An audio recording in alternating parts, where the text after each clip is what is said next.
7월 2일 정치부회 시작합니다. 윤석열 전 검찰총장의 장모가 실형을 선고받고 법정 구속됐습니다. 불법 요양병원을 세워 요양급여를 부정수급한 혐의인데요. 1심 판결이긴 하지만 대선 행보를 시작한 윤 전 총장에겐 큰 악재일 수밖에 없겠죠. 윤 전 총장은 법 적용에는 누구나 예외가 없다는 짤막한 입장을 냈는데 여권은 그동안 국민들을 속였다며 파상 공세를 펼쳤습니다. 조국 흑서의 저자인 김경률 회계사가 민주당 예비경선 면접관으로 선정됐다가 당내 반발로 취소됐죠. 정세균 후보는 오늘 불쾌한 수준을 넘어서 치욕적이라며 경선기획단 전원 사퇴를 요구했습니다. 추미애 이낙연 후보도 거들었는데요. 온라인 기자간담회를 가진 이재명 후보는 당의 입장을 존중한다고 밝혔습니다. 국민의힘 초선 윤희숙 의원이 오늘 대선 출마를 선언했습니다. 국민 삶을 망치는 탈레반에게서 권력을 찾아오겠다고 각오를 다졌는데요. 모든 후보들이 다 숭어란 말도 덧붙였죠. 국민의힘 의원 단체 채팅방에서 홍준표 의원이 쓴 숭어가 뛰니 망둥이도 뛴다는 표현을 받아친 걸로 보입니다. 슈퍼위크 마지막 날까지 뉴스가 많습니다. 들어가서 본격적으로 정치부회의 문을 열겠습니다.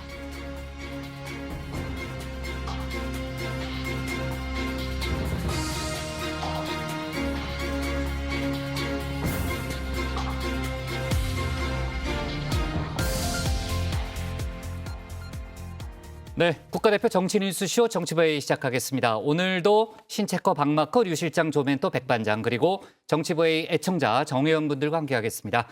자, 정회원분들과 소통하면서 또 중요한 속보 바로바로 반영을 하면서 박마커 속보 바로 반영하면서 회의를 진행하겠습니다. 신체커는 나가서 발제 준비하고요. 네. 자, 류 실장, 조금 전에 제가 이제 윤석열 전 검찰총장 장모가 오늘 실형을 선고받고 법정 구속됐다는 그런 소식을 전했는데요. 지금 정치적 파장이 상당히 크잖아요. 왜냐하면 이제 윤 전 총장이 최근 이제 대선 가도에 뛰어들었기 때문에요. 오늘 여야 대표도 한마디씩 했죠. 그렇습니다. 민주당 송영길 대표는 검찰총장 사위가 사라지자 제대로 기소가 되고 법적 정의가 밝혀졌다면서 윤 전 총장의 책임 있는 언급이 필요하다고 비판을 했습니다. 반면 국민의힘 이준석 대표는 대한민국은 연좌제가 없는 나라라면서 윤 전 총장의 입당 자격에는 전혀 문제가 없다고 했습니다. 네. 자, 윤석열 전 총장으로서는 이제 대선 가도의 첫걸음을 내딛자마자 대형 악재를 만난 셈이고요. 현 정부를 부패 완판이라고 이제 많이 비판해 왔기 때문에 이제 본인에게 이제 부메랑처럼 날아온 공격에 대해서 정치적 위기를 어떻게 돌파하는지 저희가 좀 지켜봐야 될 것 같습니다. 그럼 신혜원의 뉴스픽 5부터 오늘의 정치부회의 출발하겠습니다.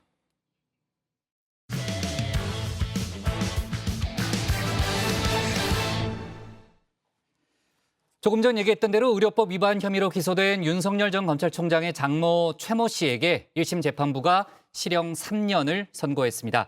최 씨는 법정 구속됐죠.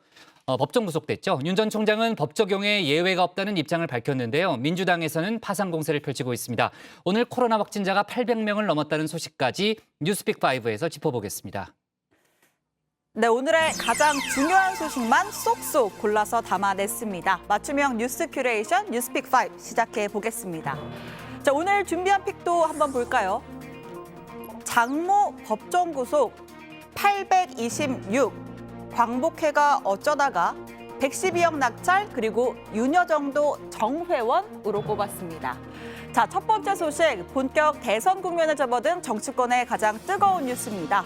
사흘 전 공식 대선 출마를 선언한 윤석열 전 검찰총장의 장모 최모 씨가 의료법 위반 혐의로 넘겨진 1심 재판에서 징역 3년을 선고받고 법정 구속됐습니다. 네, 윤 전 총장 정치 선언 이후 첫 선거인데 심경이 어떠신가요? 그 이사 이름만 올리셨다는 주장 아직도 변화 없으세요? 첫 선거인데 심경이 어떠신가요? 자, 장모 최 씨가 받고 있는 혐의는 크게 두 가지였습니다. 의료인이 아닌데도 동업자 3명과 함께 의료재단을 세워 요양병원을 개설하고 운영에 관여한 혐의. 두 번째, 이를 통해 국민건강보험공단으로부터 요양급여 22억 9천만 원을 부정수급한 혐의입니다. 자, 최 씨 측의 변호인은 동업자에게 빌려준 돈을 받기 위해서 재단 이사의 이름을 올렸을 뿐 운영에는 관여하지 않았다라고 주장했죠. 하지만 재판부는 아니다. 최 씨도 운영에 관여했다. 앞서 유죄 판결을 받은 동업자와 공범으로 봐야 한다고 판단했습니다. 또 피고인의 책임을 묻지 않는다는 책임 면제 각서는 범죄의 성립 여부와는 무관하다고 판단을 내렸습니다. 자, 최 씨는 재판 후에 곧장 호송차에 실려서 의정부 구치소에 수감됐습니다.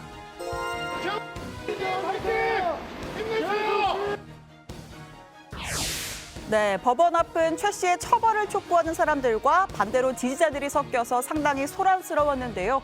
최 씨 측의 변호인은 재판부의 판단을 존중하되 항소를 통해서 진실을 추가 규명하겠다라는 입장을 밝혔습니다. 75세 노인이 무슨 증거인멸 도주리가 있을 것이며 불구속 상태에서 재판을 받을 수 있도록 바로 진행할 계획입니다.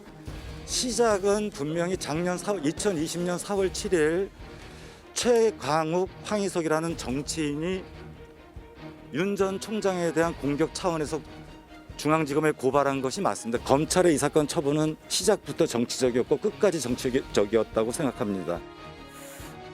본격적인 검증의 시간이죠. 출사표를 낸 지 사흘 만에 정치인 윤석열에게 찾아온 위기입니다.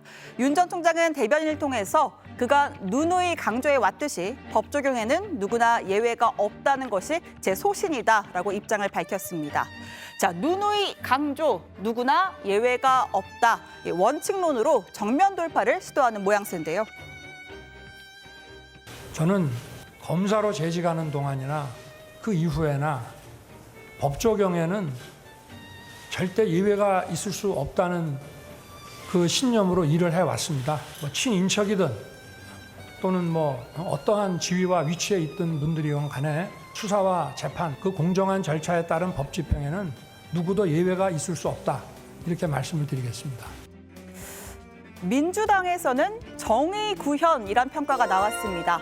검찰총장 사위라는 외피가 사라지자 법적 정의가 밝혀졌던 건데요. 지도부를 비롯해 차기 대선 주자들까지 일제히 윤 전 총장을 향해 맹공을 쏟아냈습니다. 송영길 대표는 경제 공동체 논리를 끌어왔습니다. 앞으로 항소심 있겠지만 윤석열 후보의 책임 있는 언급이 필요하다 이렇게 생각합니다. 사퇴를 의미하시는 건가요? 최순실, 박근혜를 구속 기소했을 때 썼던 논리가 경제 공동체 이론, 묵시적 동의론이었습니다.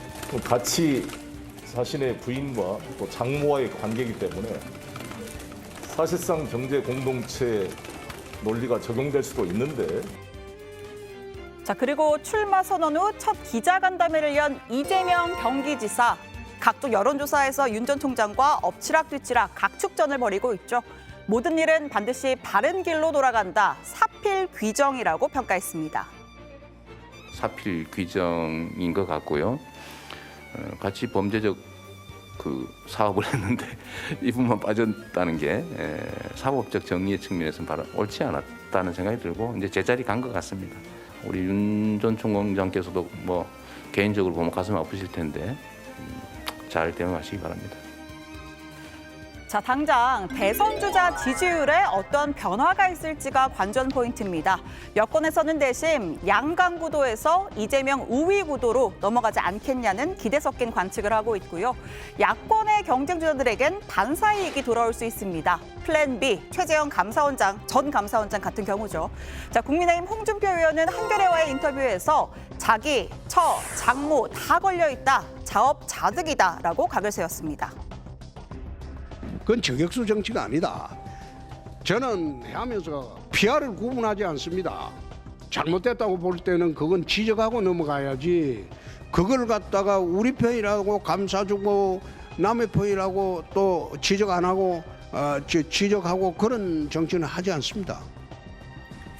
다만 오는 판결은 1심 판결입니다. 윤 전 총장은 법 적용에 예외가 없다는 원칙 아래 최종심 결과가 나올 때까진 정면 돌파 행보를 이어갈 것으로 보입니다. 이재명 지사의 경우 본인이 친형 강제 입원 관련 2심 재판에서 당선 무효용을 선고받았다가 대법원 파기환송 판결로 기사회생한 전례가 있고요. 자, 또 일각에서는 오늘 판결이 국민의힘 입당 시점에도 영향이 있지 않겠냐라는 전망도 나옵니다. 이준석 대표 국민의힘 입당 요건에는 문제가 없다는 입장입니다. 대한민국은 어쨌든 연좌를 하지 않는 나라이기 때문에 뭐 그런 부분에 대한 것들은 국민들이 판단할 것이다 이렇게 봅니다. 그러니까 뭘 속았다고 표현하는 것인지 잘 모르겠지만은 참심까지 받아봐야 되는 것도 있고요. 친족에 대한 어떤 문제를 근간으로 해가지고 정치인의 활동을 제약한다고 하는 것은 과거 민주당에서도 굉장히 거부했던 그런 어떤 개념이기 때문에. 자, 두 번째 픽으로 가볼까요? 826. 826명입니다. 하루 확진자가 800명을 넘은 건 지난해 12월 3차 유행이 정점을 찍고 내려오던 올해 1월 7일 이후 176일 만입니다.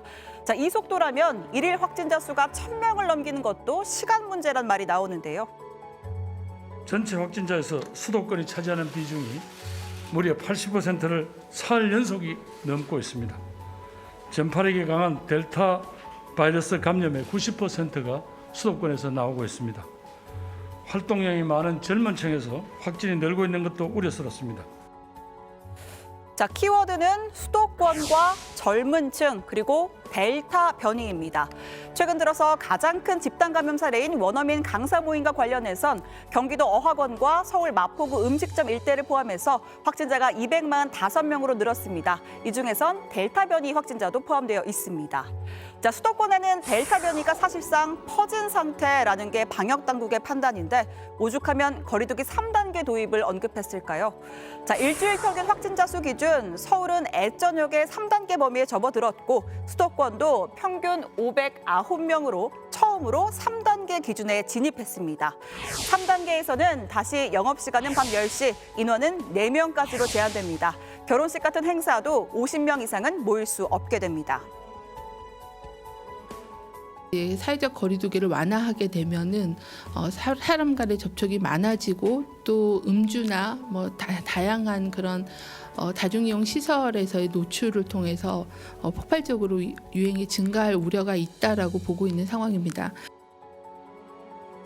자, 정부는 이번 주 상황을 보고 결정하겠다고 했는데요. 완화된 거리두기 유예를 한 번 더 유예하거나 아예 3단계로 격상하는 방안 둘 중 하나가 유력합니다. 자, 뭐가 됐든 5인 이상 그리고 10시 영업 제한은 그대로 이어질 거란 전망이 유력합니다. 자, 이런 가운데 김부겸 국무총리가 서울 민주노총 사무실을 찾았습니다. 민주노총이 토요일인 내일 10,000명이 모이는 대규모 집회를 예고했기 때문인데요. 한 번만 참아달라, 도와달라 이렇게 말리러 간 김부겸 총리, 실랑이 끝에 10분 만에 입구에서 발길을 돌렸습니다. 이왕 오셨으니까 다 좀 삭발하고 차라리 그 노동자들의 목소리를 듣고 가십시오. 오늘 아침에 820몇 명이 나왔습니다. 백신 접종을 통해서 막을 수 있다고 봤던 그게 아니려고 이제는 변이가 나타나기 시작한 겁니다. 그러니까 정부에서 방역 실패한 거를 그곳을 갖다 왜 이렇게 좀 기다리고 그림을 만드시려고 하십니까? 실패가 아니지 않습니까? 여기 지금 하나도 절박하지 않은 사람들이 없는데 대통령도 약속하고 총리님도 정말 약속하셨던 거 아니에요? 야구장은 어떻습니까? 아니, 공연장은 어떻고요? 거기는 뭐 감염 위험이 없습니까? 풀 수 있도록 도와주시면 안 되겠습니까? 예, 총장님 오셨네. 어떻게든 좀 도와주시면 안 되겠습니까? 지금 절박합니다. 집회 자유를 보장하라라는 문구가 적힌 피켓을 든 민주노총 관계자들, 김 총리를 막아선 채 정부에서 방역 실패한 걸 왜 우리에게 와서 그림을 만들려고 하는가라면서 끝내 면담을 거부했습니다. 내일 예고한 집회도 사실상 강행하겠다는 뜻을 밝혔습니다. 집회 신고대로 곳곳에 흩어져서 그렇게 50인 이내로 그래 하시겠어요? 아니 저희가 모여서 안전하게 할 수 있는 여기서 이렇게 하지 집회를 마시고요. 입장이 공간을 전혀 열어주십시오. 되셨으면 돌아가십시오. 천천히 실내에서 조용히 그냥 통화하십시오. 이렇게 기자들께 세워놓고 하지 마시고요. 청사로 돌아온 김 총리는 대국민 담화를 내고 민주노총에 간곡히 요청한다. 지금이라도 이번 집회를 철회하는 결단을 내려주길 바란다고 호소했습니다. 만약 집회를 강행한다면 모든 수단을 총동원해 엄정 대응하겠다고 강조했습니다. 나의 권리와 자유, 아무리 중요하더라도 타인의 생명과 안전을 위협해가면서 주장할 수는 없습니다. 지금 수도권에서의 대규모 집회는 확산되고 있는 코로나19에 그 불길에 기름을 부을 수도 있는 위험천만한 행동입니다. 자, 나머지 세 픽은 짧고 굵게 한번 가볼까요? 먼저 광복회가 어쩌다로 꼽았습니다. 이 광복회는 독립유공자 후손과 유가족들이 결성한 단체입니다. 그런데 전 국회의원 출신인 김원웅 광복회장이 소련군은 해방군, 미군은 점령군이었다라는 발언을 해서 논란이 됐죠. 국가보훈처장이 직접 국회에 출석해서 대단히 부적절한 발언이라면서 유감을 표했습니다. 광복회장으로서 이러한 발언을 하는 것은 대단히 부적절하다고 그렇게 생각을 합니다. 또 사회적으로 여러 가지 논란이 될 수 있고 더더욱이 고등학생들한테 그렇게 했다는 것 자체가 상당히 유감스럽게 생각을 합니다. 최근 광복회는 이념 정치 편향성 논란으로 시끄럽습니다. 유공자 후손인 회원들 간의 몸싸움, 심지어는 인분 테러까지 벌어졌었죠.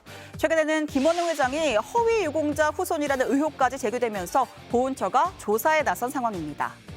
자, 다음 픽은 윤여정도 정회원입니다. 자, 정회원이라니 배우 윤여정 씨도 정치부의 애청자였군 하셨다면 파닥파닥 낚이신 겁니다. 자, 모르죠. 실제로 정회원이실 수도 있습니다만 여기서 말하는 건 다른 정회원입니다. 영화 미나리로 아카데미 여우조연상을 받은 윤 씨가 영화계 최고 권위를 자랑하는 모임 미국 영화예술과학 아카데미의 신입회원 제안을 받았다고 합니다. 아카데미에 초청을 수락하면 앞으로는 정식 회원, 정회원으로서 아카데미상 투표권을 행사할 수가 있게 됩니다. 자, 오늘의 마지막 픽은 112억 낙찰입니다. 미납 벌금과 추징금 환수를 위해서 공매에 넘겨진 MB의 논현동 자택, 어제 첫 입찰에서 111억 5,600만 원에 낙찰됐습니다. 캠코가 정한 최저 입찰가보다 조금 더 높은 가격이었는데요. 자, 이제 본격적으로 환수가 시작되는가 했는데 부인 김윤옥 씨가 공매 처분 무효 소송을 제기했습니다. 본인에게도 절반의 소유권이 있어서 일괄 공매는 부당하다라는 거고요. 1심 본안 판결 때까지는 공매 효력을 정지해달라는 집행정지도 함께 신청했습니다. 자, 여러분은 어떤 뉴스를 오늘의 원픽으로 꼽으셨나요? 들어가서 같이 더 이야기해보겠습니다. 지금까지 신혜원의 뉴스픽 5였습니다. 윤석열 전 검찰총장의 장모 최 씨가 이제 의료법 위반 혐의로 기소된 1심 재판에서 오늘 실형 3년을 선고받고 법정 구속까지 됐습니다. 윤 전 총장이 대선 출마를 선언한 지 오늘이 이제 3일 됐잖아요. 이제 사흘 만에 찾아온 정치적 위기이자 상당히 큰 악재라고 볼 수 있습니다. 일단 윤 전 총장 본인은 법 적용에 예외가 없다. 이런 원론적 입장을 냈죠. 네, 그렇습니다. 윤 전 총장은 선거 직후에 대변인을 통해서 그간 누누이 강조해왔듯이 법 적용에는 누구나 예외가 없다는 것이 제 소신이다 이렇게 밝혔습니다. 윤 전 총장은 지난달 29일 대선 출마 기자회견에서도 제 친인척이든 어떤 지위에 있는 분이든 수사와 재판, 법 적용에 예외가 없어야 한다 이렇게 말한 바가 있습니다. 네, 가족 법 위반 판결에 대해서는 사과나 안타까움 같은 감정적인 소외를 언급하는 대신에 법 앞에 평등이라는 원칙론을 꺼내든 모습입니다. 다만 장모의 의료재단 설립에 윤 전 총장은 전혀 관여하지 않았고 또 수사와 재판에도 영향력을 행사하지 않았다는 점을 들어서 거리두기에 나선 것으로 보입니다. 네, 민주당에서는 그야말로 파상 공세를 펼치고 있는데 그동안 이제 국민들을 속였다라는 그런 비판이 쇄도했고요. 특히 검찰총장 사위 덕분에 그동안 좀 그 처벌을 피해온 것이 아니냐라는 그런 프레임을 내걸고 있습니다. 아까 잠깐 들어봤지만은 송영길 대표는 경제 공동체라는 표현을 썼죠. 네, 송 대표는 그동안 검찰총장 사위란 존재 때문에 동업자만 구속이 되고 최 씨는 빠져나간 것으로 알려졌다면서 이제 법적 정의가 밝혀진 것이라고 평가했습니다. 그러면서 장모가 10원 한 장 받은 건 없다고 했지만 사실은 국민 재산에 피해를 준 것에 대해 깊이 반성해야 한다면서 윤 전 총장의 책임 있는 언급이 필요하다고 말했는데요. 윤 전 총장이 전직 대통령 박근혜 씨를 기소를 했을 때 썼던 논리가 최순실과의 경제 공동체론이지 않았냐고 말했습니다. 같이 자신의 부인과 또 장모와의 관계이기 때문에 사실상 경제 공동체 논리가 적용될 수도 있는데 그런 입장에서 더구나 대통령이 되시고자 한 분이기 때문에 명확한 언급이 있는 것이 국민에 대한 도리다 이렇게 생각합니다. 네, 윤 전 총장의 잠재적 경쟁자라고 할 수 있는 여권의 대선 주자들도 파상 공세를 이어갔습니다. 이재명 경기지사 오늘 온라인 화상 기자간담회를 열었는데요. 같이 범죄적 사업을 했는데 당신은 책임이 없다는 것으로 각서를 써서 책임을 면했다는 것을 보고 이건 아닌데 라고 생각했다. 결과가 사필 규정이다라고 했습니다. 윤 전 총장께서도 개인적으로 보면 가슴이 아플 텐데 잘 대응하길 바란다 이렇게 덧붙였습니다. 이를 과거에 보고 이건 아닌데 이런 생각이 좀 들었습니다. 뭐 사필 규정인 것 같고요. 또 본인도 깊이 반성하고 다시는 이런 행태를 반복하지 않는 특별 예방 효과를 앞으로 잘 거두면 좋겠다는 생각이 듭니다. 추미애 전 장관도 페이스북에 글을 올렸습니다. 추윤 갈등으로 보자기 씌우듯 감싼 특권과 반칙. 한꺼풀만 벗겨져도 검찰총장 출신 대권 후보의 거대한 악의 바벨탑이 드러나기 시작했다면서 누가 옳았습니까? 라고 물었습니다. 그러면서 진실만이 가짜 정의, 공정, 법치로 쌓았던 악의 바벨탑을 무너뜨리는 강력한 무기일 뿐이라면서 추미애의 전공법으로 정의로운 나라를 세우겠다 이렇게 강조를 했습니다. 네, 정세균 전 총리도 검찰총장 출신답지 않게 검찰 수사를 무리한 수사라 단정을 짓더니 사법부의 판결도 무리한 판결이라 할 것이냐 이렇게 반문을 했는데요. 박용진 의원은 국민연금을 동원해 국민의 노후 자금에 송치를 끼쳤던 박근혜, 이재용 뇌물 사건의 또 다른 판박이라고 규정을 했습니다. 최문수 지사는요, 대선 출마를 즉각 철회하라고 촉구를 했고요. 이광재 의원은 정치를 하시려거든 모든 의혹을 당당히 털고 나오시길 바란다고 했습니다. 네, 정말 공세가 쏟아졌군요. 윤석열 전 총장의 정치 행보, 또 부인과 관련된 엑스파일 논란 등은요. 이따가 이제 톡쏘는 정치에서 저희가 추가로 짚어보도록 하고요. 박마커, 국민의힘 쪽에서는 일단 뭐 오늘 판결은 존중하지만 연좌제를 적용할 수는 없다. 이런 입장인 거죠. 네, 이준석 대표가 한 말인데요. 사법부의 1심 판단이라 당연히 존중해야 한다라면서도 대한민국은 어쨌든 연좌제를 하지 않는 나라이기 때문에 판결이 대선 주자가 되는데 미친 영향은 국민이 판단할 것이라고 말했습니다. 또 윤 전 총장의 입당 자격 요건에는 전혀 문제가 없다고 덧붙였는데요. 윤석열에게 속았다는 민주당의 주장에 대해선 이렇게 답했습니다.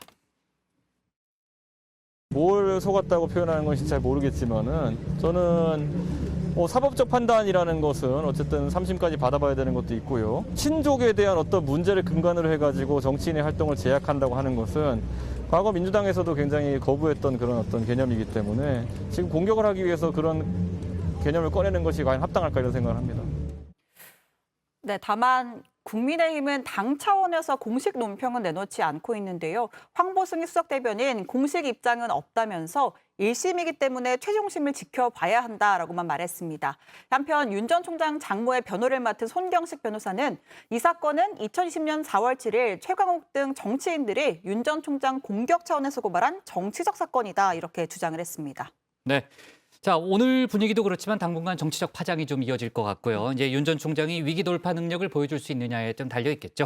좋습니다. 오늘 원픽은 뭐예요? 네, 역시 이 주제로 가야겠죠. 네, 네. 윤석열 장모 구속에 법에 예외 없다. 민주당은 정의 구현으로 잡겠습니다.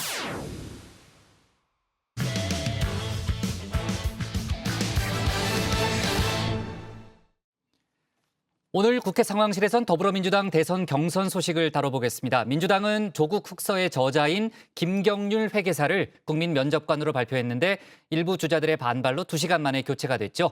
조국 사태를 둘러싼 당내 갈등 구조가 다시 드러났다는 분석이 나오고 있습니다. 관련 내용을 국회 상황실에서 짚어보겠습니다. 저도 전직 여당 반장이자 현재 국회 상황실장으로서 국민 면접에 관심이 많은데요. 아까 홈페이지에 들어갔더니 국민 면접관을 지원서를 받더라고요. 아, 그래요? 그래서 한번 했어요? 지원을 한번 해봤습니다. 아, 그래요? 네, 또 일요일에 하더라고요. 그래서 그래요? 또 쉬는 날이고 하니까. 네, 주말에도 이러니까요. 네, 떨어질 진짜. 것 같아요. 네.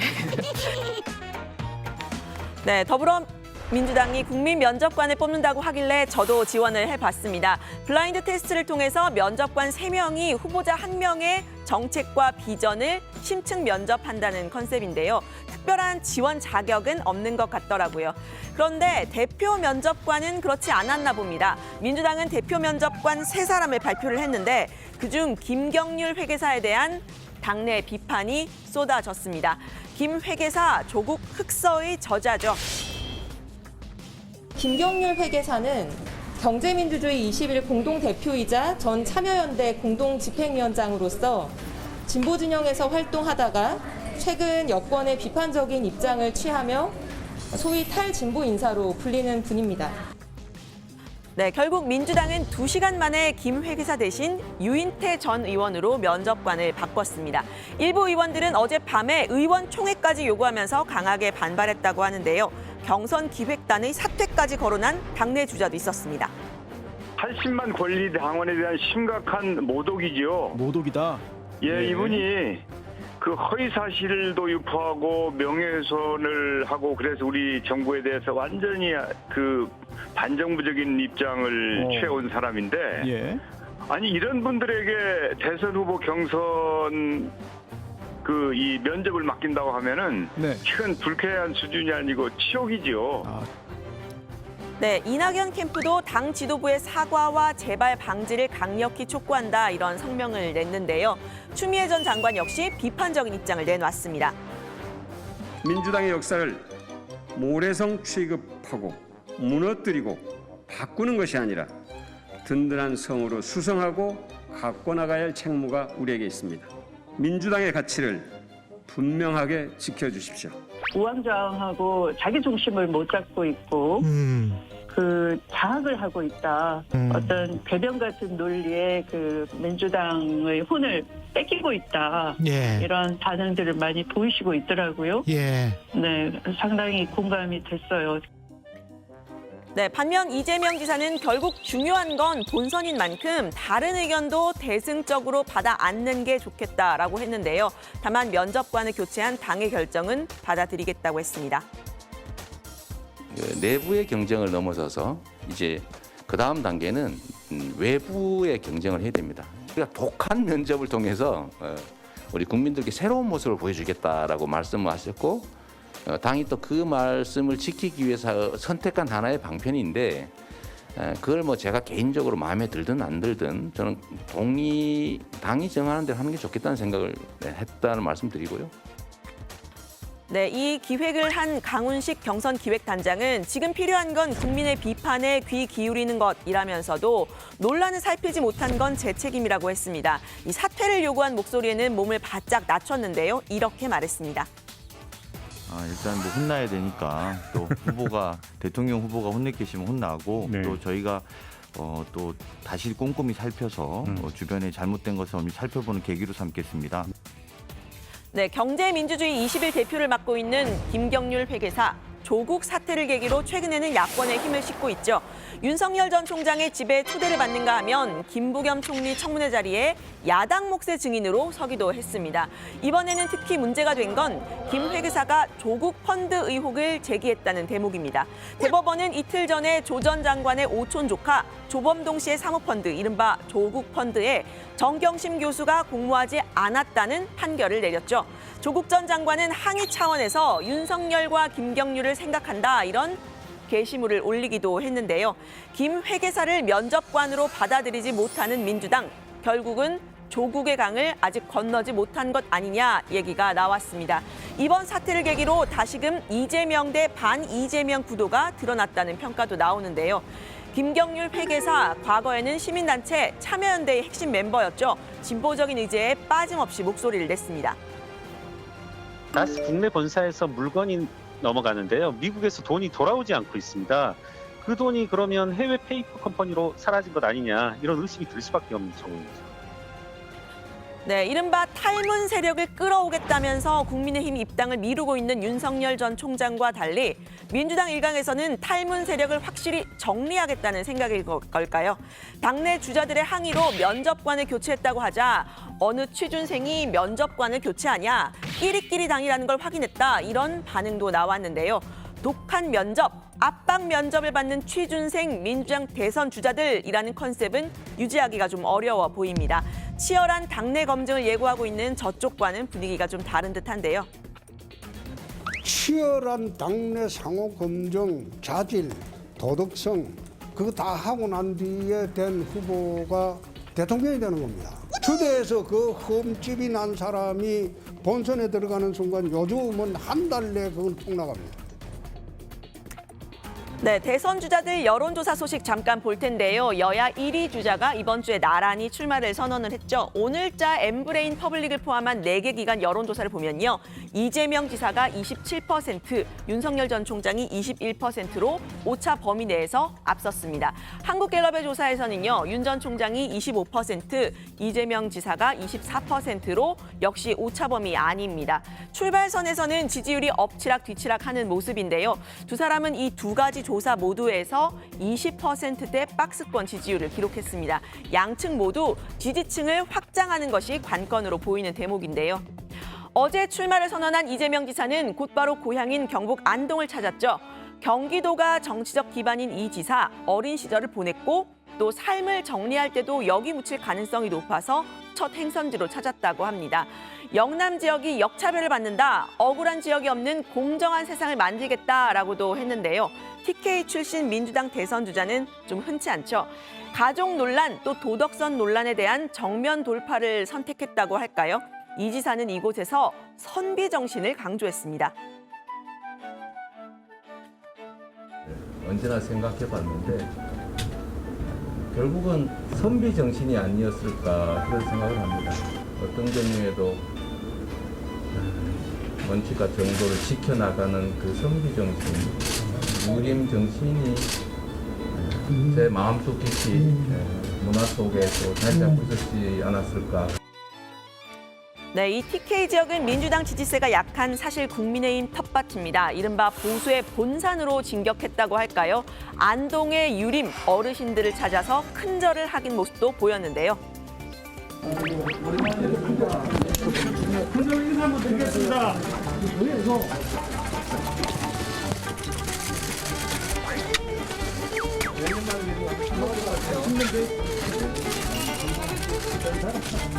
저희 초등학교 선생님이십니다. 제 출발이 안동입니다. 그래서 인간의 근본이 백형의 근원이 묘 아닙니까? 안동난 자신이니까. 제가 초등학교 때 운동회나 뭐 행사했을 때마다 중국 동문의 노래라고 하는 걸 하도 많이 들어가지고 우리 어르신들 다 기억하실 거예요. 부르자게 동문의 노래. 그 제목은 잘 모르겠어요. 네, 이 지사는 안동에 있는 이육사 기념관도 찾았습니다. 이육사 선생은 시인이자 독립운동가였죠. 17번이나 일제에 투옥이 됐지만 꺾이지 않는 기계를 시에 담았습니다. 이 지사는 선생의 딸 이육비 여사를 만나서 이육사 선생의 시집을 이렇게 선물 받기도 했는데요. 이 지사는 이 자리에서 독립투사에 대한 예우가 필요하다고 했습니다. 이육사 시인 같은 경우도 이제 독립운동하다 옥사하셨지 않습니까? 근데 그 점에 대해서 우리가 뭐 지금까지 충분한 역사적 평가나 뭐 예우나 보상을 했는지도 좀 의문이고요. 그런 면에서 보면 좀 나라를 다시 세운다 이런 생각으로 새로 출발했으면 좋겠다는 마음이고. 네, 제가 국문학 전공이긴 하지만 졸업한 지가 좀 꽤 됐는데 왠지 이 이육사 선생 이름을 최근에 들어본 것 같더라고요. 그래서 찾아봤더니 국민의힘의 대선 주자죠. 황교안 전 대표가 지난 4월에 정치 재개를 선언하면서 바로 이 이육사 선생의 생가를 찾았습니다. 이육사 문학관을 돌아보면서 시 광야에 등장하는 초인을 떠올렸다고 하는데요. 윤석열 전 총장은 출마 선언을 윤봉길 기념관에서 하기도 했었죠. 다들 이렇게 독립운동가를 찾은 건데 이육사 선생은 경북 안동, 그리고 윤봉길 의사는 충남 예산 출신입니다. 아무튼 어제 경북 안동을 찾았던 이 지사는 오늘 전남 목포를 방문했는데요. 여기서는 기자 간담회를 열었는데 간담회 도중에 들어온 소식, 윤석열 전 총장의 장모 구속 소식에 즉석에서 답변을 했습니다. 들어보시죠. 안타까운 일이네요. 같이 어떤 사업을 범죄적 사업을 했는데 너는 책임 없어 라고 각서 썼다고 그 책임을 면했다는 얘기를 과거에 보고 이건 아닌데 이런 생각이 좀 들었습니다. 이분이 엄청난 소위 말하는 힘이 있나 보다, 배경에 힘이 있나 보다 이런 생각을 했었습니다. 네, 민주당 국민면접관 3명 중에서는 이 뉴닉의 김소연 대표도 사임을 했다고 합니다. 경선 출발부터 빨간불이 켜진 듯한데요. 여권 대선 주자들의 오늘 행보는 들어가서 더 이야기를 해보겠습니다. 발제는 이렇게 정리합니다. 민주당 조국 흑서 김경률 교체 내홍, TK 호남 찾은 이재명. 네, 지금 이제 민주당이 이제 국민 면접관 논란 때문에 시끌시끌하죠. 마지막에 이제 류 실장이 소개했지만은 김경률 회계사 말고 김소연 대표도 사임을 한 거네요. 네, 그렇습니다. 민주당이 원래 발표한 면접관이 3명이 세 명이었죠. 있었습니다. 네, 김경률 회계사가 있었고요. 소장파로 분류도 했던 김혜영 전 의원이 있었고, 그다음에 유닉 어떠한 이제 언론 채널인데 거기에 이제 김소연 대표라는 사람이 있었는데 지금 현재 두 사람이 그만둔 셈이 됐습니다. 김소연 대표는 밀레니얼 세대를 위한 시사 뉴스레터를 표방한 유닉이라는 스타트업의 대표였고요. 이 청년층의 시선으로 질문을 할 것으로 기대가 됐었습니다. 사임한 이유는 정확하게 알려지진 않았는데 김경률 회계사 교체와 관련해서 시끄러운 상황이 영향을 미친 것으로 보입니다.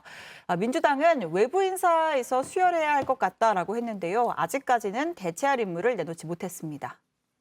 네, 김경률 회계사는 조국 사태 이후에 민주당과 각을 세워온 인물이죠. 네. 김혜영 전 의원도 미스터 쓴소리로 통했습니다. 대선 주자들과 날선 이야기를 주고받으면서 이렇게 흥행을 일으킨다는 기획이었던 것 같은데 대선 경선의 첫 단추라고 할 수 있는 이 면접관 임명부터 삐걱거리고 있는 건데요. 정세균 전 총리를 비롯해서 일부 당내 인사들은 경선기획단 사퇴를 요구하기도 했습니다. 고용진 수석 대변인은 강훈식 단장이 시행착오에 대해서 유감 표명을 했다라면서 경선기획단 해체 등에 대한 논의는 지도부 회의에서 없었다고 선을 그었습니다. 김경률 회계사에 대한 비판은 결국 조국 사태 관련된 입장과 연관이 돼 있다 이렇게 보면 되는 거죠? 네, 그렇습니다. 조국 전 장관의 사모펀드 관련해서 김경률 회계사의 주장이 대법원 판결에서 무죄가 됐다는 건데요. 강훈식 기획단장은 김 회계사가 유죄로 단정짓고 공격했던 부분에 대한 논란을 살피지 못한 건 제 불찰이라고 했습니다. 정세균 전 총리는 김 회계사가 교체된 후에도 그냥 넘어갈 수 없는 문제라고 각을 세웠는데요. 대선 경선이 공정하게 관리되지 못하고 있다는 판단이 깔린 겁니다.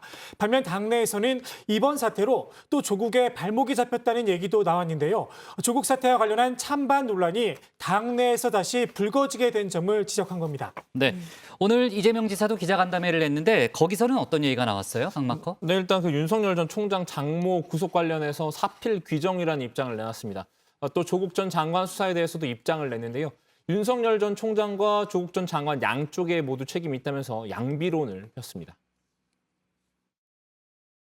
기본적으로는 검찰권을 불공정하게 행사한 선택적 정의를 행사한 윤석열 검찰에 문제가 있다고 생각합니다. 그런데 공직자는 털어도 먼지가 안 나도록 준비해야 됩니다. 법원의 결정으로 만약 유죄가 확정이 되면 뭐 그 점에 대해서는 조국 전 장관 가족들께서도 책임을 져야 되겠죠. 그동안 조국 사태에 대해서 시원한 답변을 하지 않았다는 지적에 대해서는 그 정치적 언어를 참 싫어하는데 마음속에 있는 그 100%를 다하진 못하고 살게 되더라고 말하기도 했습니다. 아무래도 당내 주류인 친문 세력과 어긋나는 발언에 대해 조심스러운 입장인 것으로 보입니다. 네, 신채거 추미애 전 장관의 대담집이 나왔죠? 네, 책 제목이 추미애의 깃발입니다. 깃발이요. 네, 이 조국 전 장관의 저서와 마찬가지로 한길사라는 출판사에서 출판이 됐고요. 추 전 장관은 이 책을 분신이다 이렇게 소개하기도 했습니다. 함께 살아낸 우리 시대의 고비고비를 마주하며 왜 우리는 깃발을 들 수밖에 없는지 다시 뛰는 심장 소리를 느꼈으면 좋겠다라고 했고요. 이 경희대 김민훈 교수와의 대담을 엮어서 책을 펴냈다고 합니다. 추 전 장관의 정치 입문 또 DJ와의 만남부터 책이 시작되는데 촛불의 명령, 정치검찰과의 전쟁이라는 챕터에서는 법무부 장관 시절의 일화도 담겨 있습니다.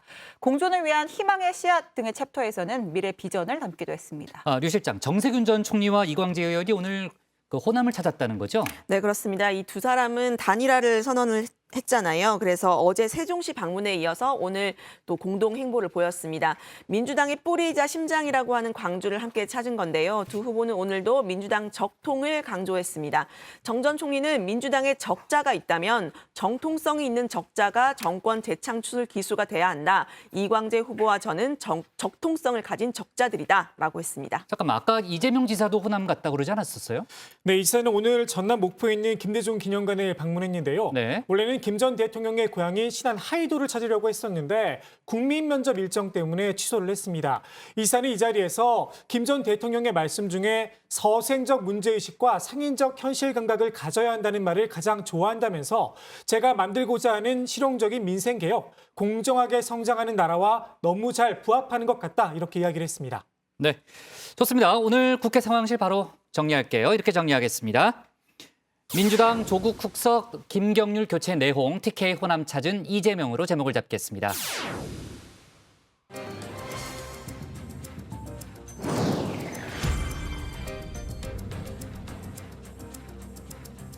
놓쳐선 안 될 뉴스들을 쉽고 빠르게 전해드리는 이 시각 다정회입니다. 지금 시각 5시 14분을 넘어가고 있는데요. 이 시각 다정회 소식들 오늘도 먼저 키워드로 살펴보겠습니다. 조익식 멘토, 어떤 키워드가 눈에 띄나요? 어차피 답정너인 백반장한테 이게 무슨 의미가 있나 싶은데 이번에 또 패싱 당하면 각서를 받겠다는 의미로 각서까지로 하겠습니다. 확실한가요? 네, 저걸로. 아니에요 또? 아닙니다. 네, 그럼 집결 차단 키워드의 소식부터 전해드리겠습니다. 앞서 신혜원 뉴스체커가 민주노총의 집회 강행과 관련된 소식 전해드렸는데요. 김부겸 국무총리가 엄정 대응을 경고한 데 이어서 경찰청도 집결 자체를 차단하겠다고 밝혔습니다. 경찰청은 집회 금지 조치에도 불구하고 대규모 불법 집회를 개최를 예고하고 있다며 불법 집회를 강행할 경우 방역당국과 합동으로 집시법과 감염병 예방법을 비롯한 관련 법에 따라서 해산 절차 등을 적극적으로 조치하기로 했습니다. 또 주최자를 포함해 불법 집회를 강행한 사람들에 대해서는 관련 법률에 따라서 엄정하게 사법 처리할 계획입니다. 다음 소식의 키워드는 각서까지입니다.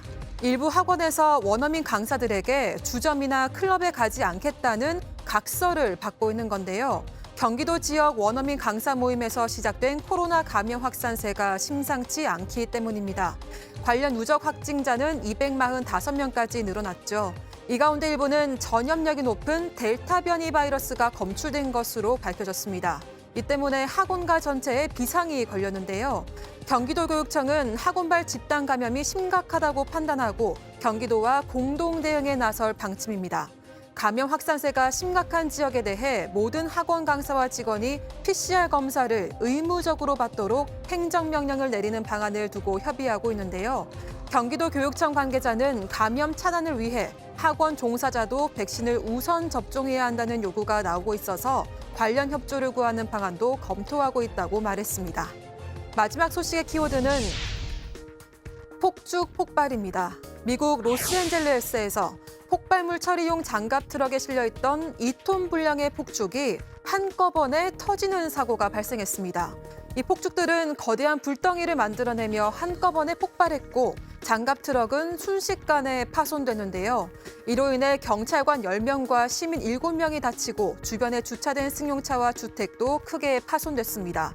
폭죽 처리 과정을 취재하던 헬기는 기체가 흔들릴 정도였다고 하는데요. 폭죽은 미국 독립기념일을 앞두고 판매용으로 급조된 불법 폭죽과 중국산 불꽃놀이 제품으로 알려졌습니다. 경찰이 해당 폭죽들을 압수해서 안전하게 처리하려다가 폭발 사고가 일어난 건데요. LA 경찰국장은 일어나서는 안 되는 사고가 발생했다며 폭발 원인을 조사 중이라고 밝혔습니다. 지금까지 이 시각 다정회 백다혜였습니다. 네, 백반장 수고했습니다. 다음은 박주루 마커의 주민으로 이어가겠습니다.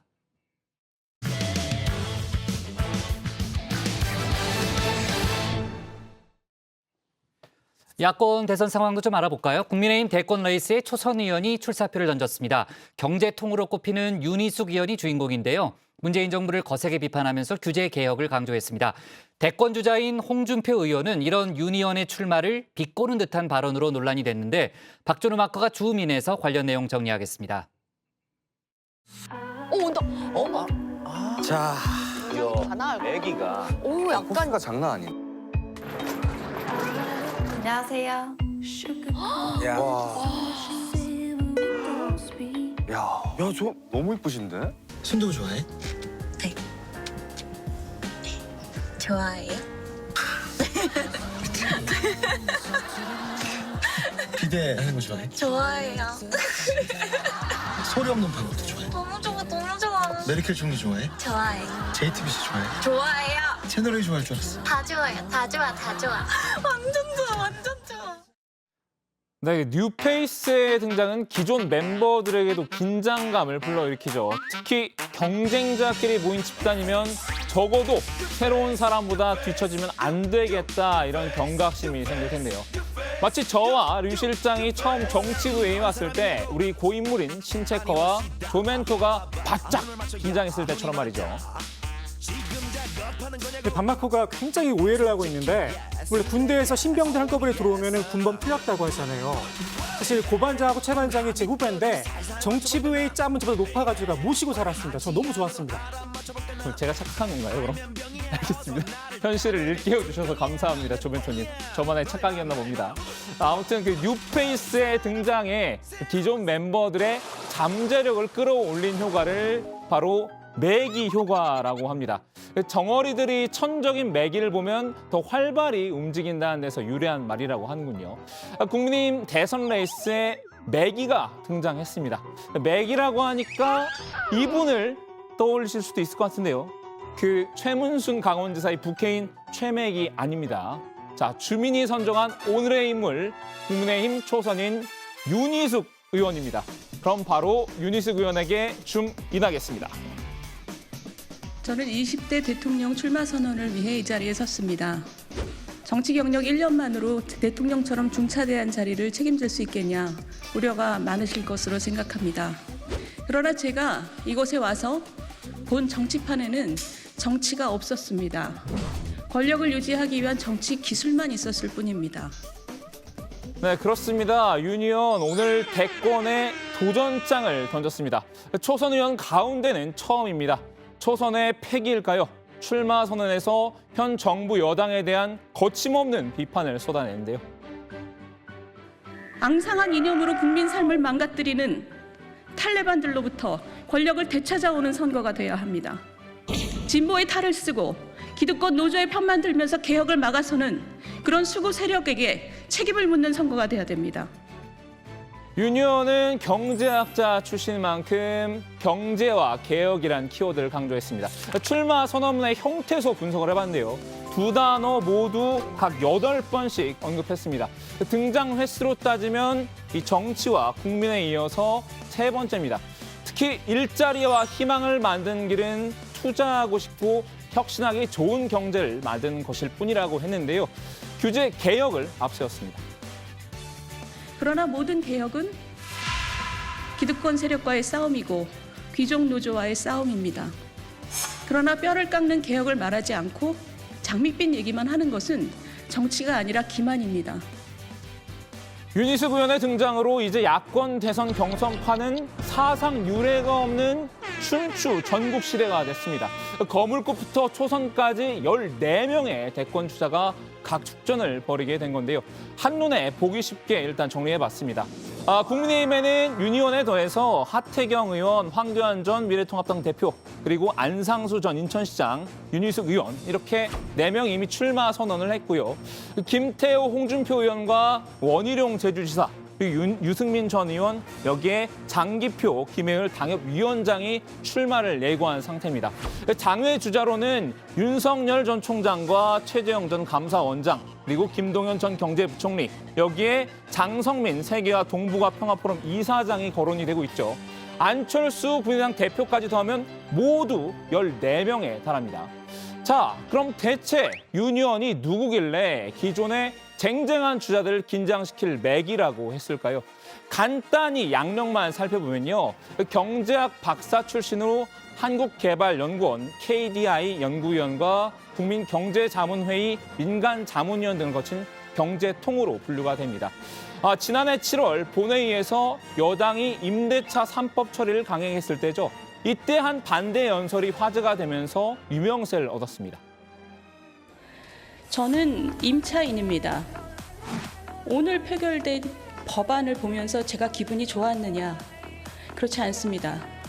저에게 든 생각은 4년 있다가 꼼짝없이 월세로 들어가게 되는구나 하는 생각이었습니다.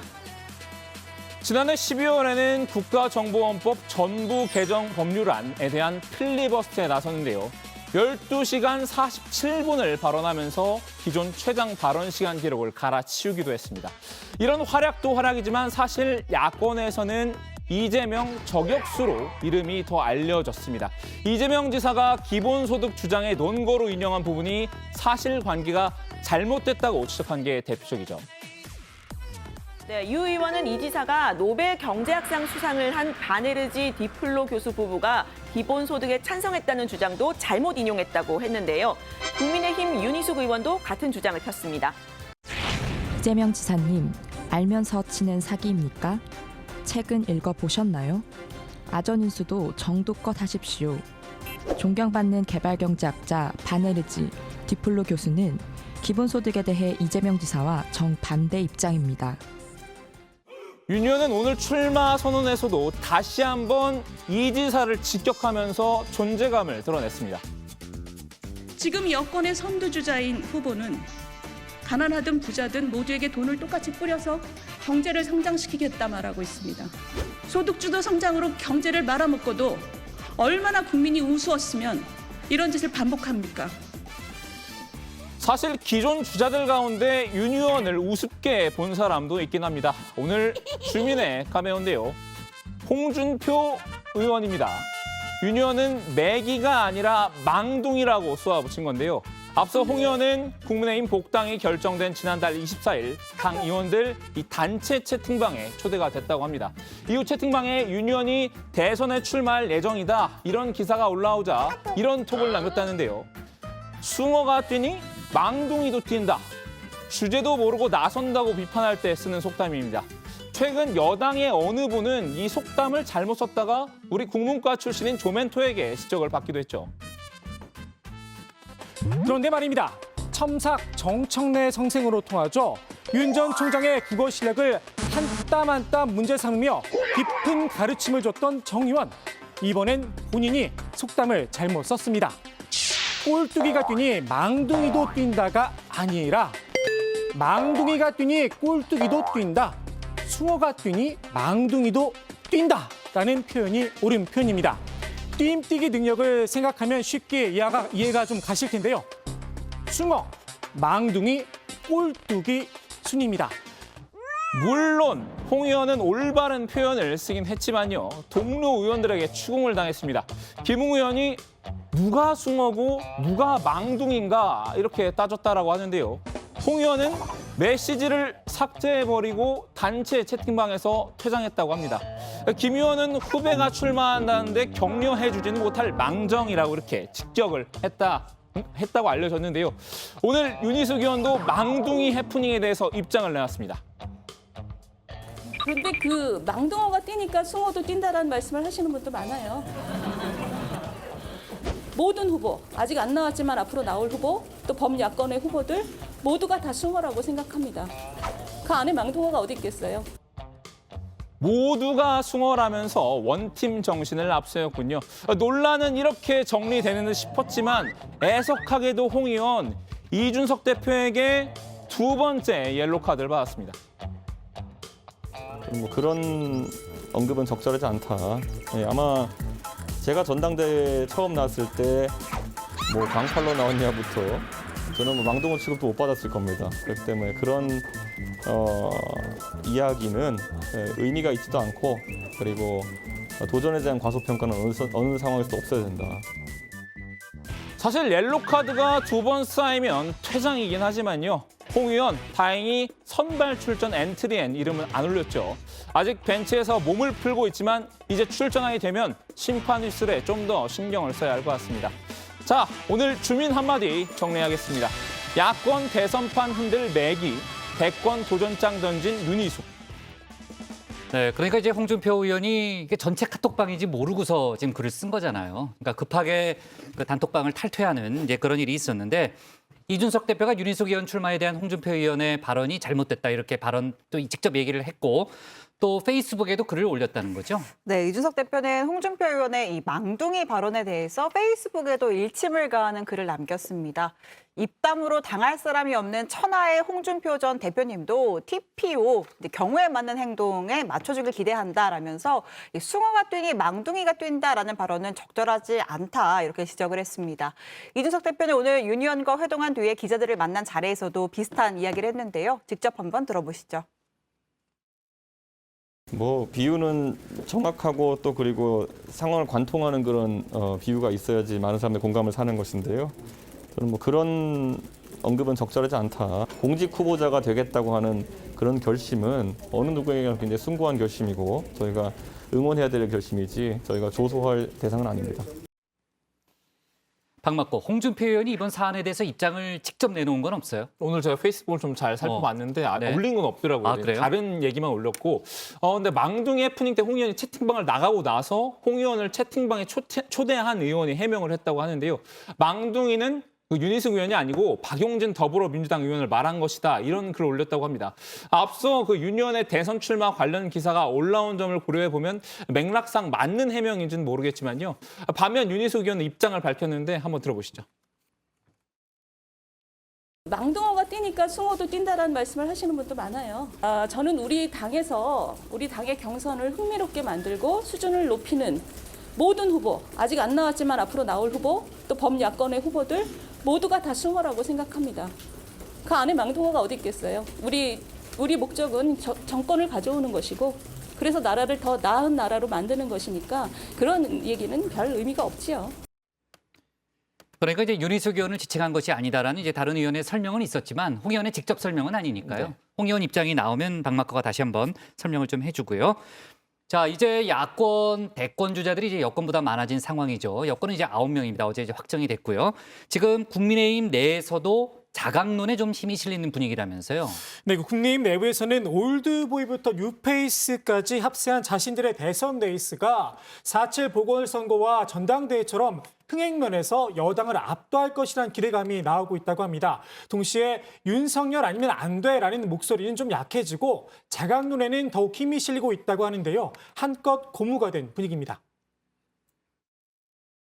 우리 당이 가지고 있는 건강성과 활력을 보여주는 좋은 증거라고 생각합니다. 민주당의 대선 후보 경선은 뻔한 결과다. 그들만의 리그다. 오세훈, 안철수 대결 구도로 흥행한 서울시장 보궐선거와 이준석 대표와 김은혜 의원 등 초선 정치인의 가세로 전당대회도 큰 관심을 불어일으켰죠. 대선 흥행도 자신들이 주도할 수 있다는 자신감이 좀 커지고 있는 것 같습니다. 네.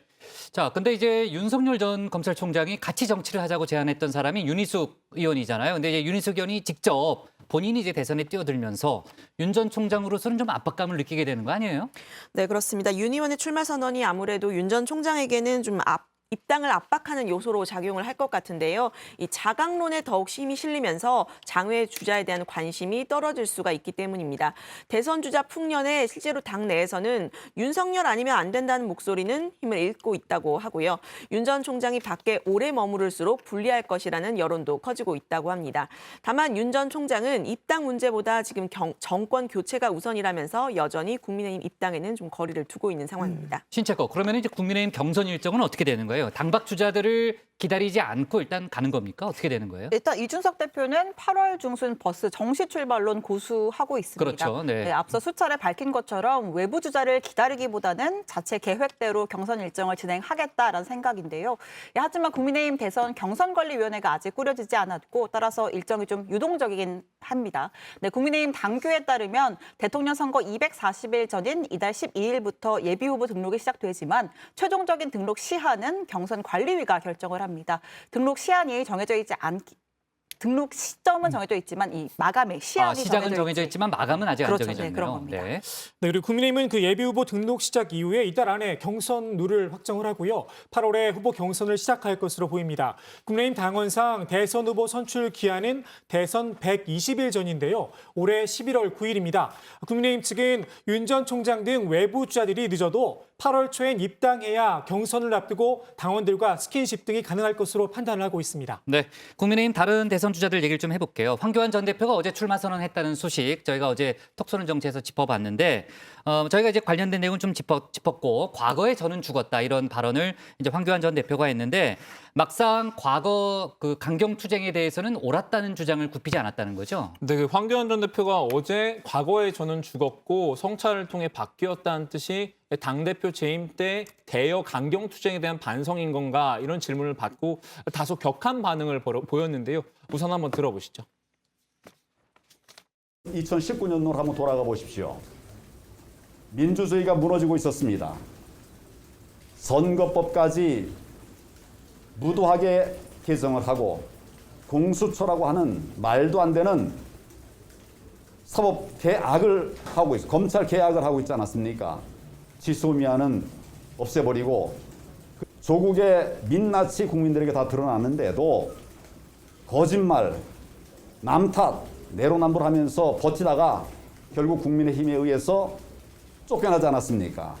그 많은 국민들이 괴로움을 당하고 있고 정부에 항의하고 있는데 제1야당이 그래 책상에 앉아서 국회 안에 앉아서 되지도 않게 무도하게 법 통과시키는 그 사람들만 바라보고 있어야 된다는 것입니까? 이것이 어떻게 강경보수입니까? 그걸 왜 누가 그걸 강경보수라고 말하는지 저는 모르겠어요. 국민을 지키는 게 강경보수라고 하면 저는 그런 강경보수의 길을 가겠습니다. 네.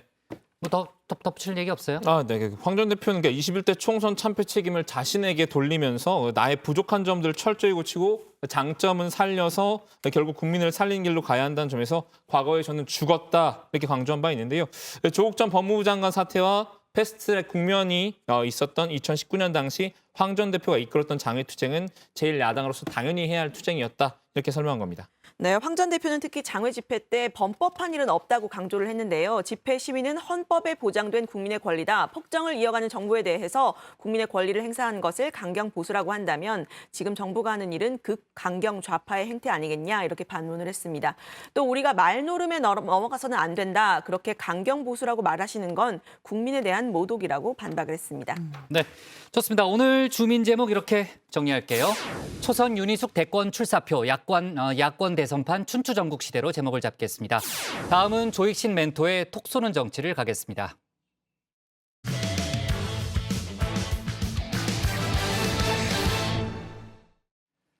윤석열 전 검찰총장이 대권 도전 선언 이후에 혹독한 신거식을 치르고 있죠. 장모가 1심에서 실형을 선고받았다는 소식도 앞서 저희가 다뤘습니다. 이른바 엑스파일 속 줄리가 공론회장에 오르면서 관련 논란도 커지고 있는데 윤 전 검찰총장은 어떤 비난과 유혹에도 흔들리지 않겠다. 이렇게 정면 돌파하겠다는 의지도 드러냈습니다. 관련 내용을 조익신 멘토가 정리했습니다.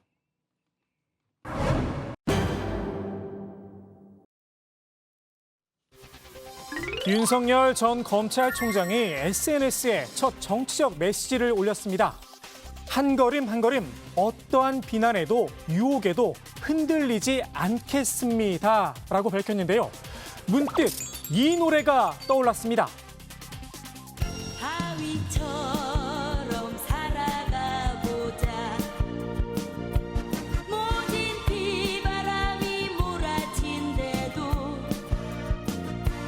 어떤 유혹의 손길에도 흔들림 없는 하위처럼 살자꾸나.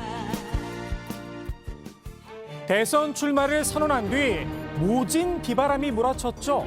여야는 물론이고 평론가들까지 날선 비판을 쏟아냈습니다.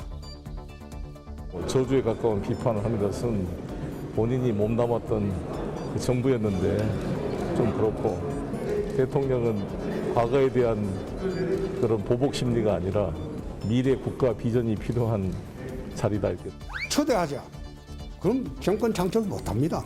초대해서 그 흠집이 난 사람이 본선에 들어가는 순간 요즘은 한 달 내에 그건 폭락합니다.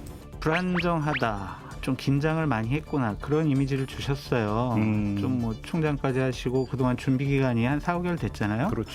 그런 부분 동안 뭘 하셨느냐라. 청와대에서도 침묵을 깨고 입장을 밝혔는데요. 윤석열 전 총장의 선언문을 보면 저희 문재인 정부를 그렇게 정말 너무 심하다 할 정도로 비판을 하시고 계시기 때문에 자신이 몸담았던 정부에 대한 비판, 그것도 본인의 한정된 시각으로 본 편향된 비판일 수 있지 않겠습니까? 오랫동안 목말라왔던 국민들에 대한 첫 출마 선언으로서는 예의가 아니다라는 말씀을 드리고 싶습니다. 예의가 아니라는 지적, 배신자란 말보다 무게감이 느껴집니다. 유혹의 손길도 이어졌습니다. 국민의힘의 러브콜 좀 더 집요해졌는데요. 계속 밖에서 버티다간 이런 꼴이 날 수 있다는 겁니다. 과거의 선례도 반기문 전 총장이 2017년도에 도전할 때도 사실 바깥에 있어서 굉장히 힘들었거든요. 그러다 결국은 중간에 접게 됐는데 그런 점을 보더라도 이 땅이 필요하다는 결론에 도달할 가능성이 크고 당에 들어오게 되면요, 당의 후보를 보호하기 위한 조치는 저희가 뭐 예선 단계에서도 경선 단계에서 당연히 해야 된다 이렇게 보는 것이고요. 경선이 지나고 나서 우리 후보로 확정된 분에 대해서 어떤 음해가 들어온다 이러면은 저희는 적극 방어해야죠. 이준석 대표가 준비했다는 비단 주머니 3개, 윤 전 총장에게 다시 한번 흔들어 보인 겁니다. 그래도 윤 전 총장의 입장은 꿋꿋합니다. 어떤 비난과 유혹에도 흔들리지 않겠다. 바위처럼 말입니다. 그런데 말입니다. 흔들리지 않겠다는 것까진 좋은데 바위처럼 침묵을 지키겠다는 이야기는 아니겠죠. 시원시원 답변을 하겠다는 호언장담은 어디로 가고 입을 꾹 닫았습니다. 개별 언론과 인터뷰도 출마 선언 때 했던 말을 조금씩 변주했을 뿐입니다. 더욱이 어제와 오늘은 공식 일정조차 잡지 않았습니다. 윤 전 총장이 흔들리지 않겠다며 내세운 기치, 바로 공정과 상식입니다. 그런데 어떻게 할 거냐? 그 설명은 쏙 빠졌습니다. 공정의 아이콘이란 이미지, 윤 전 총장 입장에선 놓치고 싶지 않겠죠? 놓치지 않을 거예요. 정작 이 이미지를 만들어준 분은 공정은 통상적인 가치일 뿐이라며 시대 정신은 아니다 선을 그었지만 말입니다. 윤 전 총장의 공정은 아직 통상적인 가치 수준에 머물러 있다는 평가입니다. 지금은 우리 청년 세대는 취업이라든가 입시라든가 이런 데 있어서 어떤 불공정을 많이 느끼기 때문에 어떤 특정 분야에서 공정한 경쟁을 공정의 최우선 가치로 생각하시고 있는 것 같습니다. 국민들이 생애 전 주기에 자기들이 더 발전할 수 있는 그런 기회의 균등이, 공정한 기회의 보장이 또 큰 차원에서 이루어져야 된다고 봅니다. 문재인 정부의 이른바 내로남불, 부패와 위선을 지적하며 쌓아올린 공정의 이미지. 아무래도 알맹이는 부족한 듯 싶습니다. 여기에 정작 본인이 내로남불의 행태를 보였다는 지적도 나옵니다. 군품 수수 혐의로 입건된 이동훈 전 대변인, 관련 질문이 나오자 선긋기에 바빴죠. 본인의 그 신상에 관한 개인 문제이기 때문에 저희로서는 거기에 대해서 특별히 드릴 말씀이 없습니다. 모르겠다는 말씀이신가요? 글쎄 본인의 그 신상 문제라서. 이럴 때 박지원 국정원장이 잘 쓰던 말이 있습니다. 몰랐다면 무능한 거고 알았다면 거짓말이다라고 말입니다. 윤 전 총장이 공정과 함께 내건기치인 상식. 상식하면 또 이분을 빼놓고 이야기할 수는 없습니다. 바로 국민의당 안철수 대표입니다. 안 대표는 새정치를 주장하며 상식을 전면에 내세웠었죠. 상식을 기반으로 하고 미래를 모든 사람들이 꿈꿀 수 있고 또한 자부심을 느낄 수 있는 그런 사회가 됐으면 좋겠다. 그런 생각들이 변함없기 때문에 그런 판단 기준으로 이제 선택을 하시기를. 아직까지 새정치가 뭐냐?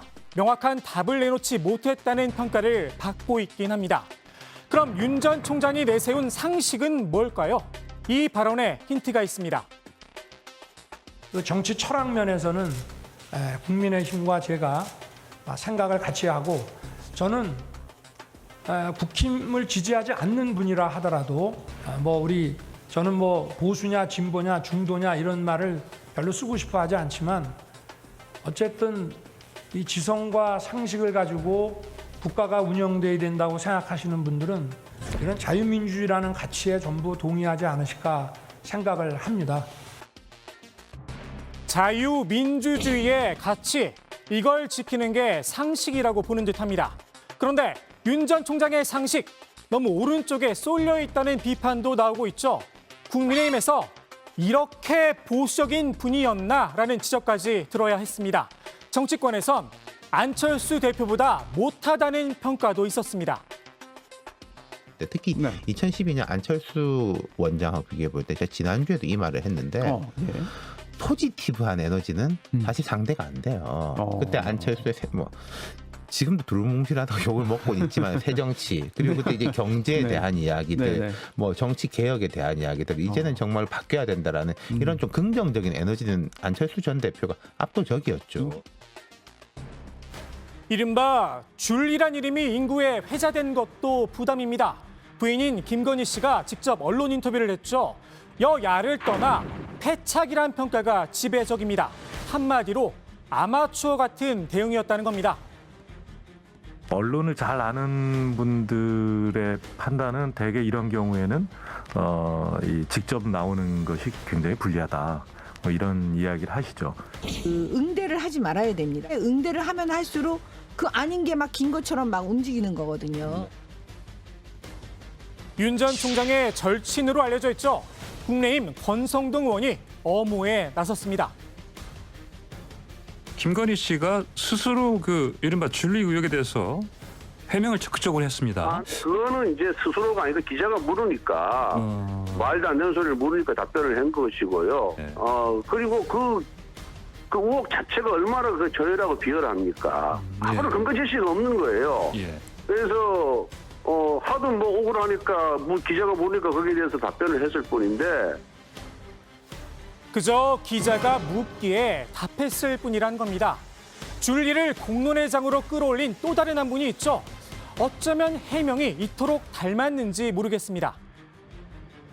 어제 이제 인터뷰 중에 줄리를 아느냐 그래서 들은 바가 있기 때문에 뭐 그 줄리를 들은 바가 있다라는 답변뿐이었어요. 뭐 구체적 내용이 있는 건 아니고요. 언론의 공정한 잣대, 역대 어떤 후보에 대해서 들이댔던 잣대처럼 공정한 검증이 필요하다라는 입장, 원칙적 입장을 말씀드렸던 것뿐이에요. 공정한 검증을 요구한 것뿐이란 건데요. 권성동 의원은 악의적인 정치 공세라고 날을 세웠습니다. 윤석열 엑스파일은 한마디로 카더라, 풍문인데 뭘 해명하냐는 겁니다. 국민들 여론은 어떨까요? 윤석열 엑스파일이 지지 후보 결정에 영향을 주느냐는 질문에 영향이 있다라는 답변과 없다라는 답변이 팽팽했습니다. 다만 후보로서 감수해야 하는 검증 과정이라는 응답이 특정 후보에게 타격을 주려는 정치적 공작이라는 응답보다 이렇게 배 이상 많았습니다. 지지 후보를 선택하는데 영향을 줄진 모르겠지만 검증은 해야 한다는 건데요. 이명박 학습 효과가 아닌가 싶기도 합니다. 오늘의 톡 쏘는 한마디 이렇게 정리합니다. 어서 와, 정치는 처음이지. 네, 윤석열 전 총장의 대선 도전. 보통 이제 이런 이벤트를 하면요, 컨벤션 효과가 있잖아요. 아까 이제 앞서 유 실장이 뭐 간단히 여론조사 뭐 추이를 얘기했지만요, 박마커 지지율에 좀 변화가 있었습니까? 지지율이 지난주에 좀 오르긴 했는데요, 상승폭이 크지는 않았습니다. 이재명 경기지사가 지난주와 같은 27%로 선두를 유지했고요. 윤석열 전 총장은 1%포인트 오른 21%를 기록하면서 격차를 조금 좁혔습니다. 윤 전 총장이 대선 도전을 선언하긴 했지만 이른바 엑스파일 논란 등 악재도 함께 겹치면서 컨벤션 효과를 제대로 누리지 못했다, 이런 추측이 나옵니다. 신채거, 윤 전 총장이 오늘 뭐 공식 일정은 없었지만요, 대외 활동은 진행을 했다는 거죠. 네, 윤 전 총장이 오늘 서울 상도동에 위치한 김영삼 대통령 기념 도서관을 방문했습니다. 고 김영삼 대통령의 총장의 차남 김현철 씨와 만나서 약 30분 동안 환담을 나눴다고 하는데요. 윤 전 총장은 김영삼 전 대통령께서는 민주주의에 대한 확고한 신념으로 수십 년간 몸을 바쳐서 싸워오신 분이다라고 기린 뒤에 김 전 대통령의 희생과 헌신이 없었다면 지금 우리도 민주주의의 터전에서 살지 못했을 것이다라고 말했습니다. 네, 윤 전 총장은 김 전 대통령은 진영 논리에 따른 뺄셈과 나누기의 정치가 아니라 덧셈의 큰 정치로 국민 통합, 상식의 정치의 노력을 멈추지 않으셨다라면서 그분이 지키고자 애쓰셨던 민주주의가 다시는 반민주, 반법치 세력에 의해 유린되지 않도록 수호하는 것이 후대의 책무라고 강조하기도 했습니다. 윤 전 총장은 방명록에 한국 민주주의의 큰 산, 김영삼 대통령님의 가르침을 따라 국민만 바라보고 걸어가겠습니다라는 글귀를 적었습니다. 네, 윤 전 총장이 이제 페이스북 활동을 다시 시작했다고 어제 이야기를 했는데요. 애처가란 문구를 뺐다가 다시 들어갔다는 거죠? 네, 그렇습니다. 윤 전 총장이 어제 공식 페이스북 활동을 시작을 했는데요. 지난 29일에 페이스북을 처음 개설하며 자기소개 항목에 넣었던 애처가라는 태그가 사라진 채였습니다. 관련 보도가 나오자 약 1시간 뒤에 다시 애처가란 항목이 복구가 됐는데요. 일부에선 이른바 X파일에 등장한 줄리 논란을 의식한 게 아니냐 이런 추측이 나오기도 했습니다. 윤 전 총장 측은 실무진의 단순 실수라고 해명을 했습니다. 아, 실무진의 실수라는 거군요. 그런 설명이 나왔군요. 줄리 논란 관련해서 국민의힘 조수진 의원이 하나 예언을 했다는 거죠? 네, 그렇습니다. 조수진 의원은 그 김어준의 뉴스공장에 줄리의 친구가 아마도 곧 출연할 수 있을 것 같다. 그런 예언성 글을 올렸는데요. 지난 서울시장 보궐선거 당시에 생떼탕처럼이란 문장을 덧붙이기도 했습니다. 방송인 김어준 씨가 김건희 씨가 직접 해명에 나선 걸 놓고 정무적으로 납득하기 힘들다고 지적한 데에서 날을 세웠는데요. 납득이면 납득이지 정무적 납득은 대체 뭐냐 이렇게 쏘아붙이기도 했습니다. 네. 자, 그리고 이제 최재형 전 감사원장 관련해서는요, 어떤 언론 보도가 나왔냐면은 국민의힘 인사를 만나서 고민할 시간을 조금 더 달라, 이런 얘기를 했다는 그런 보도가 나왔는데 정확하게 진위가 확인되지는 않고 있습니다. 그 얘기는 다음에 좀 짚어보고요. 오늘 톡쏘는 정치 이렇게 정리하겠습니다. 윤석열 바위처럼 흔들리지 않겠다. 권성동 줄리 해명 물어봐서 대답으로 제목을 잡겠습니다. 자, 오늘 정치부에는 여기까지 하겠습니다. 앞서 전해드렸듯이 윤석열 전 총장의 장모가 오늘 실형 선고를 받고 법정 구속이 됐죠.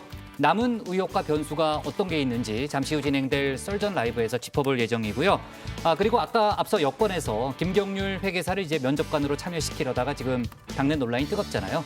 김경률 회계사를 직접 연결해서 입장을 들어볼 예정이라고 하니까요. 많은 시청 부탁드리겠습니다. 그리고 끝내기 전에 공지사항이 하나 있습니다. 다음 주 월요일 오후 5시 반 민주당 대선 예비 후보 경선 토론회가 바로 이곳에서 열립니다. 이 자리는 아니고요. 많은 시청 부탁드리고요. 당일 정치부회의는 없습니다. 저희는 취재 많이 해서요. 다음 주 화요일 오후 4시 반에 다시 찾아뵙겠습니다. 취재도 많이 해서 와요. 다음 주 월요일